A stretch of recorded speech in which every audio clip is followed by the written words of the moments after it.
Welcome, my videos are never late. As a matter of fact, they're never early. They arrive precisely when they mean to. You shall enjoy 3 videos that we have prepared for you today. Enjoy.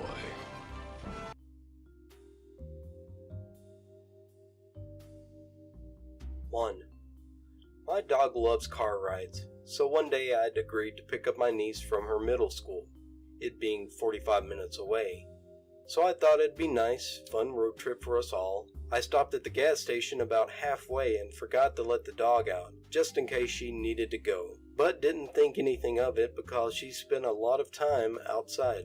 When I get to the pickup line at my niece's middle school, she loses it at the sight of the school buses. First one goes by, she barks and wags her tail and seems generally pumped. Then a string of them go by, and she gets so excited that she releases a trail of diarrhea in my back seat and tracks it all over my front and back seats, leaving nowhere poo-free for my niece to sit. Had to park and get some dirty clothes out of my trunk for her to sit on. Then my dog wouldn't get in the back seat, and there was this big scene at my niece's pickup line while I'm trying to wrestle my poo-covered dog back into my poo-covered car.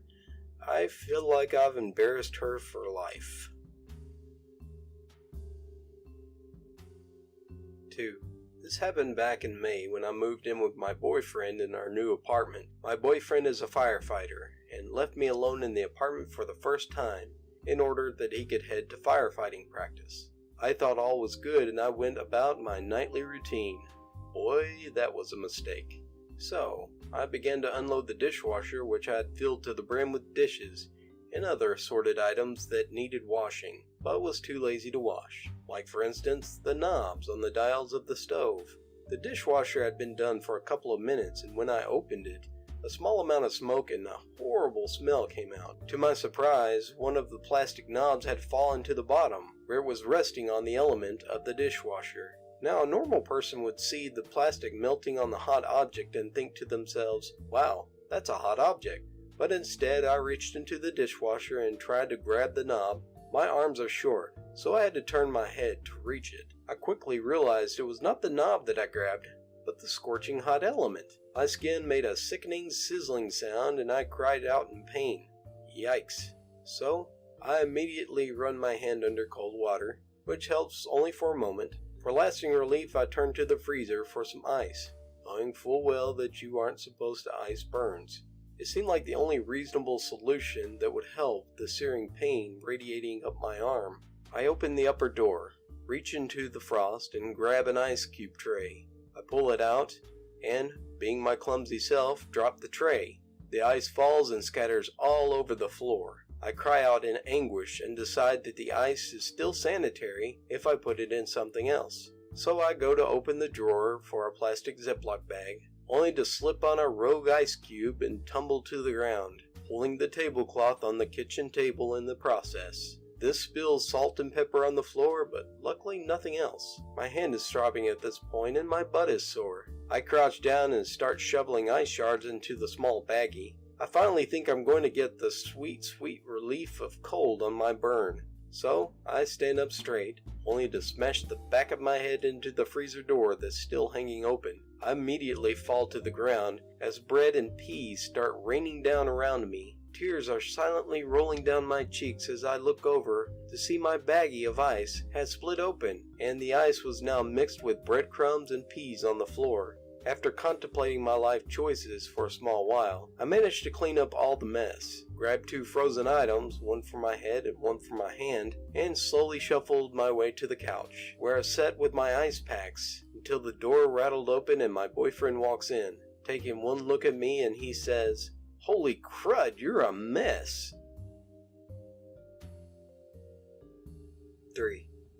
This happened around a year and a half ago. I was at home visiting for a holiday in early summer or late spring when I ran into someone I went to high school with. We hit it off and decided to continue talking after both of us returned to our new homes in separate states. I was in the Southwest while they resided in a more tropical area. We carried on our chatter for weeks, and after a while they asked if I would like to come and visit. It took a couple of days of consideration, but I eventually decided I had earned a me vacation and I should go. So we booked the flights a little over a month prior to the trip and grew more and more excited as the days went on. Well, I was finally excited to have 2 whole days off work in a row to myself. It was a Monday evening and only 2 weeks out from my trip. I'd watched my shows and eaten a good meal and had a couple of glasses of wine and thought, oh, I should wax my legs now so they aren't irritated while on vacation. So I go find my wax in the bathroom cupboard and head back into the kitchen. I put the wax in the microwave, and while it's warming, I pour myself another glass of wine and strip down to my knickers. The microwave beeps. When I open the door, I see the wax is obviously too hot to use, so I decided to grab a pair of tongs, not my brightest moment, to remove the glass jars from the microwave to cool. Here's the good stuff.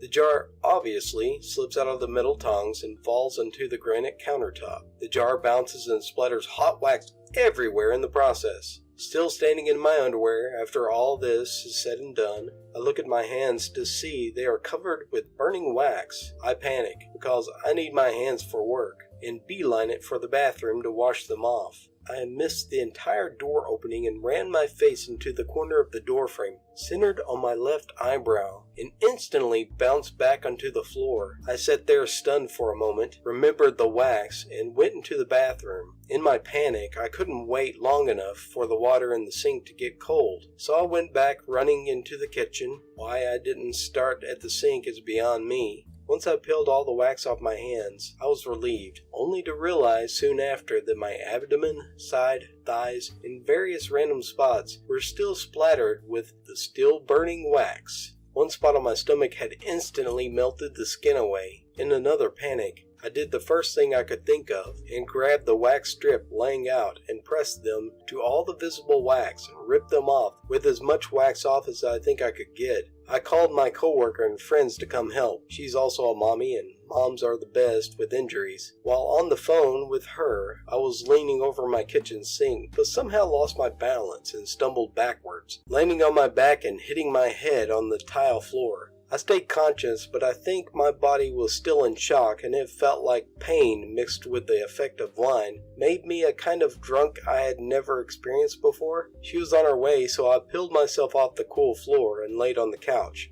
Another mistake. She arrives and I find it difficult to get off the couch. I'm stuck to it. I finally peel myself off the couch and let her in, where she instantly tells me my burns are much worse than she anticipates and instructs me to take a cool bath while she calls the EMS friend. My EMS friend arrives and doctors me, sets me up with water, ibuprofen, and covers my burns, puts a bag of frozen cherries in one hand and a bag of frozen pineapples in another. She's friends with my boss and texted her that I may be unable to work for the next few days due to my brand new injuries. The burns had instantly blistered before the EMS friend showed up, and I was covered. While I'm in bed crying, my friends sweetly cleaned up what they could so my cats couldn't get stuck on the counters and floors. The next day, my boss calls me in panic. I reassured her that I'm fine, and now my skin has stopped burning, and I chose not to go to the hospital because it's not my first rodeo with burns. While they were severe, they did not warrant medical attention, and I wasn't going to waste an ER visit on them. So with all her connections, she calls her ER doctor friend to make a house call. The doctor visits and confirms that I gave myself second-degree burns with wax. She brought some supplies and cut away some skin,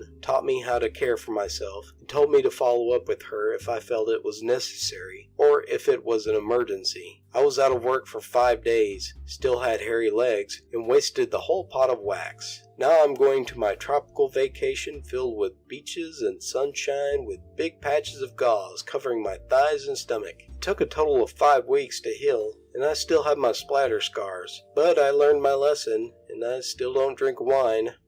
Welcome back, my friends, from there and back again. And I hope you enjoyed those videos. If you did, give them a thumbs up. And thank you for watching. Subscribe and comment if you will.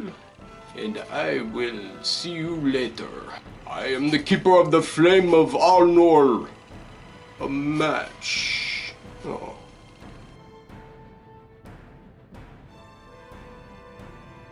Thank you for watching. It's not very impressive, is it? Goodbye.